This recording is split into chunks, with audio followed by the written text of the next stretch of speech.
இலங்கை செய்திகளுடன் நான் நிரோஷன். விரிவான செய்திகளுக்கு முன் தலைப்புச் செய்திகள். எந்த அரசாங்கமாக இருந்தாலும் பௌத்த மதத்திற்கு முன்னுரிமை வழங்கப்பட வேண்டும் என ஜனாதிபதி ரணில் விக்ரமசிங்கே வலியுறுத்து. அனைத்து பிரச்சினைகளுக்கும் உள்ளக பொறிமுறையிலேயே தீர்வு காணப்பட வேண்டும் என அலி சஃப்ரி தெரிவிப்பு. இலங்கை விமானப்படைக்கு சொந்தமான சுமார் 45% விமானங்கள் பயன்படுத்த முடியாத நிலையில் உள்ளதாக தகவல். சிறுபான்மையினரின் வாக்குகள் பெறுமதி மிக்கதாக மாற்றப்பட வேண்டுமானால் தேசிய கட்சி வேட்பாளரை ஆதரிப்பதன் ஊடாக மாத்திரமே பயனடையலாம் என ரிஷாட் பதியுதீன் சுட்டிக்காட்டு. தொடர்வது விரிவான செய்திகள். அரசியலமைப்புக்கு அமைவாக பௌத்த மதத்திற்கு முன்னுரிமை வழங்கப்பட வேண்டும் என வலியுறுத்திய ஜனாதிபதி ரணில் விக்ரமசிங்கே அந்த கொள்கையினை பாதுகாக்கும் பொறுப்பு நிறைவேற்று சட்டமாக நீதி உள்ளிட்ட 3 துறைகளுக்கும் இருப்பதை எவரும் மறுக்க முடியாது என்று தெரிவித்தார். எவரேனும் அதனை மாற்ற விரும்பினால் உடனடியாக சென்று அரசியலமைப்பை மாற்றுமாறு ஜனாதிபதி கூறினார். ஹோமாகம கிருவத்துவடுவில் நிர்மாணிக்கப்பட்ட குருதேவ சுவ அரண பிக்குகளுக்கான நிலையத்தினை நேற்று திறந்து வைத்து உரையாற்றும் போது ஜனாதிபதி ரணில் விக்ரமசிங்கே இவ்வாறு தெரிவித்துள்ளார். இந்த நாட்டில் நிறைவேற்று சட்டமாக நீதித்துறை உள்ளிட்ட 3 துறைகளுக்கும் பௌத்த கோட்பாடுகளுக்கு முன்னுரிமை வழங்க வேண்டியதன் அவசியத்தை வலியுறுத்தியுள்ள ஜனாதிபதி அதற்கு ஆதரவளிக்காதது அரசியலமைப்பை மீறும் செயல் எனவும் பாராளுமன்ற உறுப்பினர்கள் அனைவருக்கும் அந்த பொறுப்பு உள்ளதென்றும் வலியுறுத்தினார். மேலும் இறக்கும் நிலையில் உள்ள நோயாளியை குணப்படுத்தும் பொறுப்பு தம்மிடம் ஒப்படைக்கப்பட்டுள்ளதாக குறிப்பிட்ட ஜனாதிபதி தற்போது நோயாளி படிப்படியாக குணமடைந்து வருவதாகவும் அந்த வேலை திட்டத்திற்கு இலங்கை மகா சங்கத்தினரிடமிருந்து கிடைத்த வழிகாட்டுதல் மற்றும் ஆதரவுக்கும் நன்றி தெரிவித்திருந்தார்.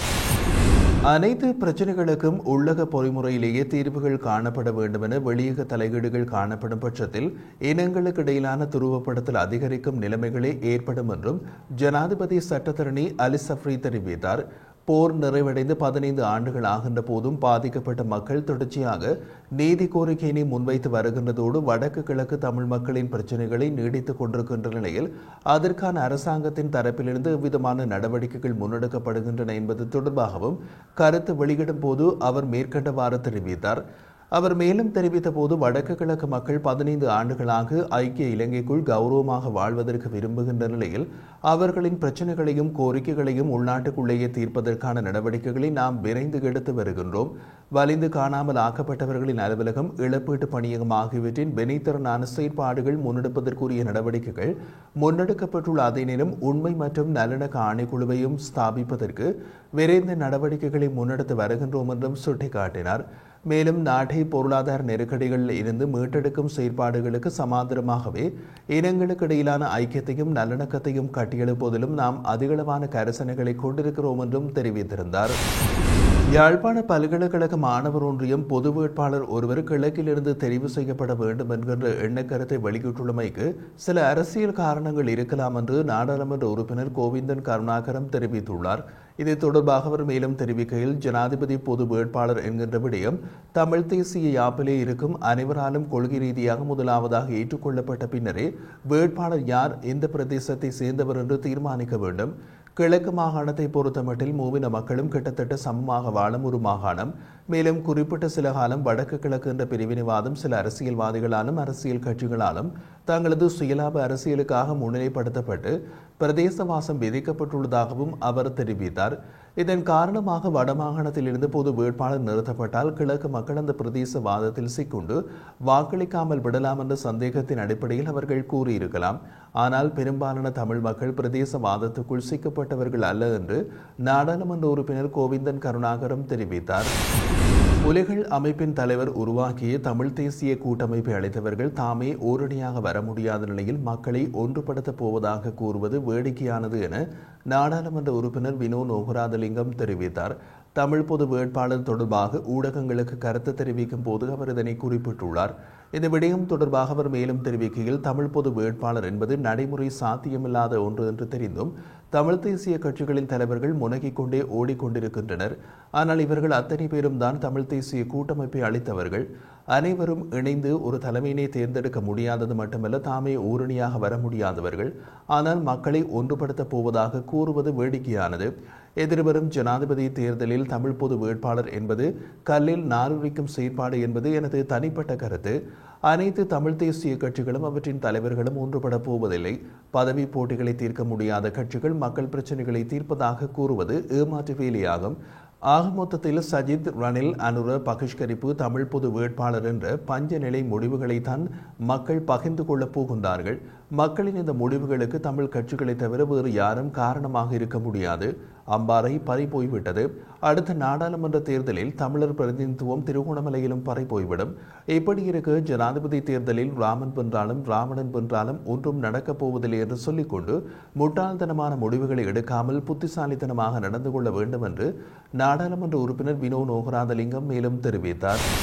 ரஷ்யா உக்ரைன் போரில் இணைந்து கொண்டு முன்னாள் படையினரில் 330 பேரை காணவில்லை என்று வெளிவிவகார அமைச்சர் அலி சஃப்ரி தெரிவித்தார்.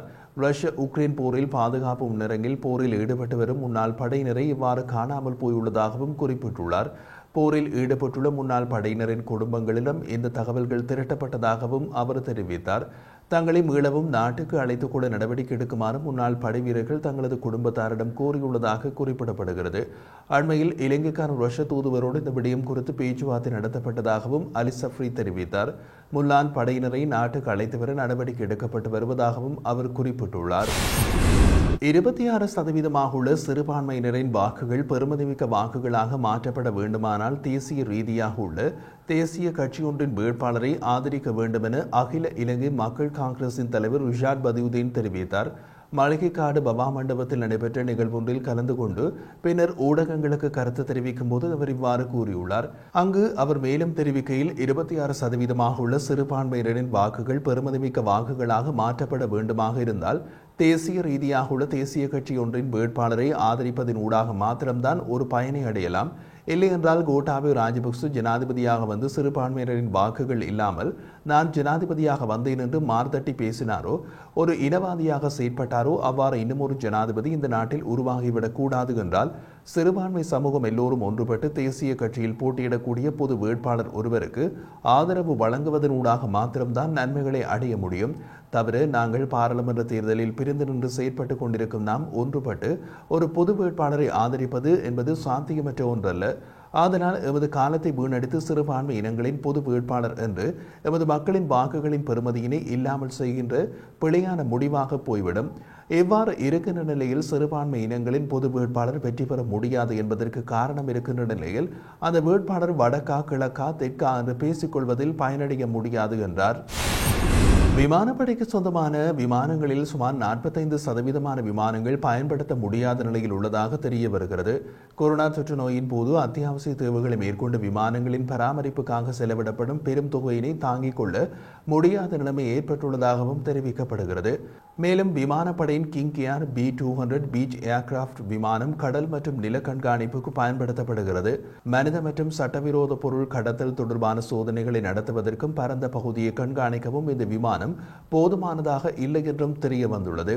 இந்த பிரச்சனைகளுக்கு தீர்வாக அமெரிக்காவினால் இலங்கைக்கு ஒதுக்கப்பட்ட வெளிநாட்டு நிதியுதவியின் கீழ் அமெரிக்காவில் தயாரிக்கப்பட்ட கிங் ஏர் 360 ER ரக விமானம் ஒரு வருட உதிரி பாகங்களோடு இலங்கைக்கு வழங்கப்பட உள்ளது.